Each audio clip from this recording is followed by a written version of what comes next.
Ja. Hello, আসসালামু আলাইকুম।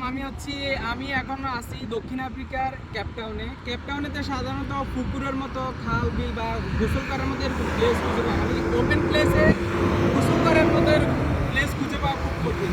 তা আমি শহরের থেকে একটু বাহিরে এরকম একটা প্লেস খুঁজে পাইছি, যেটা আমাদের দেশের বাংলাদেশের পুকুরের মধ্যে খুবই একটা সুন্দর একটা জায়গা। তো যার কারণে সবার সাথে শেয়ার করতেছি ভিডিওটা। সবাই আমার সাথে আসেন, আমি ওই জায়গাটা দেখাচ্ছি। আমি আসলে খুবই আনন্দিত যে দক্ষিণ আফ্রিকার মতো জায়গায় এরকম একটা জায়গায় আমি খোলামেলা মানে আমাদের বাংলাদেশের মতো খোলামেলা জায়গায় এরকম গোসল করতে পারবো। এটা আসলে আমার কাছে বিষয়টা আমার কাছে অনেক আনন্দ বা খুশি মনে হইতেছে, যার কারণে মূলত আমি ভিডিওটা করা। সবাই আসেন, আমি ওই জায়গাটা দেখেছি। তো এই হচ্ছে সেই কাঙ্ক্ষিত জায়গাটা, যেটা হচ্ছে এটা অনেক বিশাল বড়, অনেক বিশাল। এটা ওই সাইডে হচ্ছে পাহাড়, এরপর হচ্ছে এই সাইডে হচ্ছে পাহাড়। পাহাড়গুলো অনেক দূরে, পাহাড়ের ওই সাইডে আবার বঙ্গোপসাগর, ওই সাইডে আবার বিচ আছে। কিন্তু এরকম একটা খোলামেলা জায়গা, এটা আসলে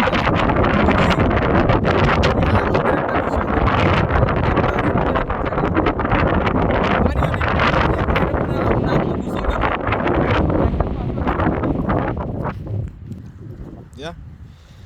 এই যে দেখেন, এগুলা একবারে ক্লিন পানি, শো দেখেন ওয়াটার, জাস্ট ওয়াটার দিছি, একবারে ক্লিন ফ্রেশ পানি। আমি এখন নামু, সবাই দেখেন একবারে গোসল করার মতো একটা পরিবেশ এখানে।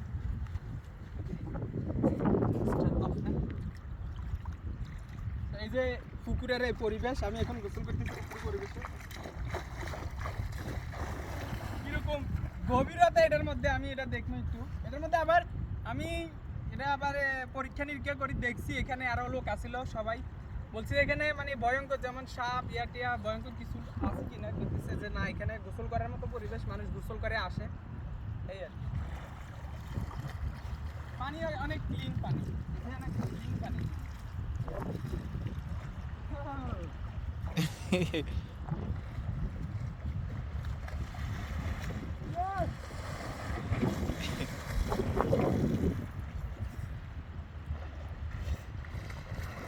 Swimming!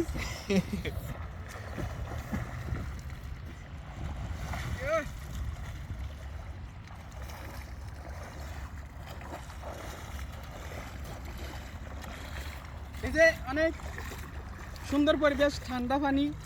এখন দক্ষিণ আফ্রিকাতে প্রায় অনেক গরম, ঠান্ডা পানি, এখানে গোসল করি। আবার এখানে নতুন করে পার্ক হইতেছে, ওই সাইডে হচ্ছে মেন রোড, হাইওয়ে রোড, তার পাশে পার্ক। এখানে নতুন কাজ চলতেছে পার্কের, এর মধ্যে এই পার্কের এই ভিউটা, যে এখানে একটা বিচের মতো ছোটো একটা সুইমিং পুলের মতো বা অনেক বিশাল এরিয়া, এটা জলাশয় বলতে পারেন, জলাশয়ের মতো এই এরিয়া। সামনে হচ্ছে এরকম ভিউ দেখবেন। সো এই ভিউটা আপনাদের কাছে কেমন লাগলো সবাই অবশ্যই জানাবেন। আমার কাছে অবশ্যই বিষয়টা অনেক আনন্দের, কারণ আমি অনেক কয়েক বছর পর আমি ধরতে গেলে এরকম ওপেন প্লেসে গোসল করতেছি। এটা আসলে বিষয়টা আমার কাছে অনেক আনন্দের। তো আপনাদের কাছে এই বিষয়টা বা দক্ষিণ আফ্রিকার কেউ থাকলে এই বিষয়টা কেমন লাগতেছে বা কেমন লাগছে অবশ্যই জানাবেন আমারে। ওকে।